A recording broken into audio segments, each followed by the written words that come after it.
ధరణి pending దరఖాస్తుల పరిష్కారం కోసం స్పెషల్ డ్రైవ్ ను సమర్థవంతంగా అమలు చేసి సమస్యలను త్వరితగిన పరిష్కరించాలని జిల్లా కలెక్టర్ పి విజయ్ కుమార్ అన్నారు. శుక్రవారం కలెక్టరేట్ వీడియో కాన్ఫరెన్స్ సమావేశ మందిరంలో ధరణి నూతన మార్గదర్శకాలపై ఆర్డీఓలు తహసీల్దార్లతో సమావేశమై కలెక్టర్ జిల్లాలో గల ధరణి సమస్యలపై ప్రజలు తమ దృష్టికి తెచ్చిన సమస్యలను పరిష్కరించే దిశగా ప్రభుత్వం శుక్రవారం నుంచి మండల స్థాయిలో నిర్వహించే స్పెషల్ డ్రైవ్ ను తహసీల్దార్లు క్షేత్రస్థాయిలో పర్యటించి ధరణి సమస్యల సత్వర పరిష్కారానికి చర్యలు తీసుకోవాలని కలెక్టర్ అధికారులకు ఆదేశించారు.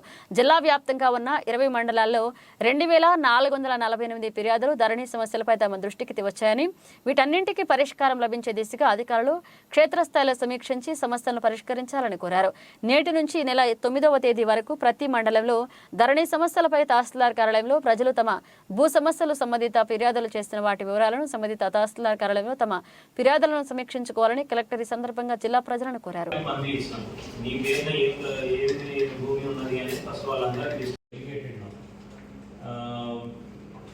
సిన్స్ ధరణి యాక్ట్ వచ్చిన తర్వాత పాత RO యాక్ట్ లో ఉన్నటువంటి చాలా ప్రొవిజన్స్ అన్ని కూడా మనం రిపీట్ చేసినాం కాబట్టి యాజ్ పర్ ది యాక్ట్ తహసీల్దార్కి కానీ మనం డిస్పోజ్ చేస్తే ల్యాండ్ ఎక్విజిషన్ అయినటువంటి రైతులకు ఇది ఒక చాలా రిలీఫ్ ఉంటుంది. సో వీటి మీద కొంచెం ఫోకస్ చేయండి. తర్వాత ల్యాండ్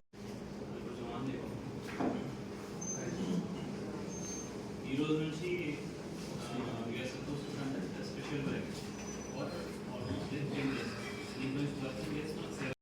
కొంతమంది కొల్లాపూర్లో ఐడియా ఉంటుంది. కొల్లాపూర్ రాజావారి ప్రాపర్టీకి 166 స్పీకింగ్ అనేది నోటీస్ ఇచ్చినాం. వాళ్ళప్పుడు నన్ను ఛాలెంజ్ చేసింది ఏంటి అని, మీన్ వైల్ మనం చేయాల్సింది మన దగ్గర ఉన్న పెండెన్సీకి సంబంధించిన అప్లికేషన్స్ అన్నింటినీ తీసుకొని వీళ్ళు ఎంక్వైరీ చేసుకుంటే పెట్టుకొని ప్రొసీడింగ్స్ రెడీ పెట్టుకుంటే రాగానే మీ లెవెల్లోనే మీరు డిస్పోజ్ చేస్తారు, ఆర్డీఓ లెవెల్లో ఉన్న వాటిని మీరు ఫార్వర్డ్ చేస్తారు, కలెక్టర్ దగ్గర ఉన్న వాటికి మీరు ఎంక్వైరీ చేసుకుంటారు. 7 days వర్కింగ్ డేస్ టైం ఏదైతే ఉన్నదో దాంట్లో అన్ని విలేజెస్లో కూడా మన ఎంక్వైరీ పార్ట్ ఏదైతే ఇన్ జనరల్గా చేస్తామో అదంతా కూడా కంప్లీట్ అయ్యేటట్లు మీరు ప్లాన్ చేసుకోవాలి. With plan to complete all this stuff once the software enables to dispose the cases. Okay, దాంట్లో ఎవరెవరికి ఏ మాడ్యూల్స్ వస్తాయి, ఎవరెవరు ఏ మాడ్యూల్స్ క్లియర్ చేయాలా అనేది ఇప్పుడు కొన్ని చేంజెస్ అయినాయి. డెలిగేషన్స్ ఆఫ్ పవర్స్ కూడా దానికి సంబంధించిన సర్క్యులర్ మీరు ఆల్రెడీ నిన్న వచ్చింది ఉంది, అది చూసి ఉంటారు. But however just discussion sake already ఒక పీపీటీ లాంటి చిన్న తయారు చేసినాను. దీంట్లో ఏమైనా డౌట్స్ ఇంకేమైనా ఉన్నాయి అని అంటే మనం ఒకసారి ఇప్పుడు డిస్కస్ చేయొచ్చు. సో దట్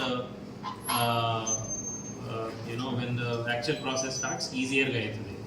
ఇప్పుడు నెక్స్ట్ 1 weekలో మనం చేయాల్సింది, మీ జీపీ వైజ్గా ఎన్ని టీమ్స్ మీరు ఫామ్ చేసుకోవాల్సి వస్తుంది, టీంలలో ఎవరిని పెడతా ఉన్నారు, పెట్టిన టీమ్స్కి వాళ్ళ వర్క్ ఎట్లా డెలిగేట్ చేస్తున్నారు, మీ దగ్గర పెండింగ్ కేసెస్ తహసీల్దార్ దగ్గరలో డిస్పోజ్ అయ్యేవి ఏమున్నాయి, ఆర్డీఓ దగ్గర డిస్పోజ్ అయ్యేవి ఏమున్నాయి, కలెక్టర్ దగ్గర డిస్పోజ్ అయ్యేవి ఏమున్నాయి, అవన్నీ మీ ఆపరేటర్స్ని పెట్టుకొని కూర్చుంటే దాంట్లో దేని బేసిస్ మీద అనేది వాళ్ళ డెలిగేషన్స్ రాసి ఉన్నాయి.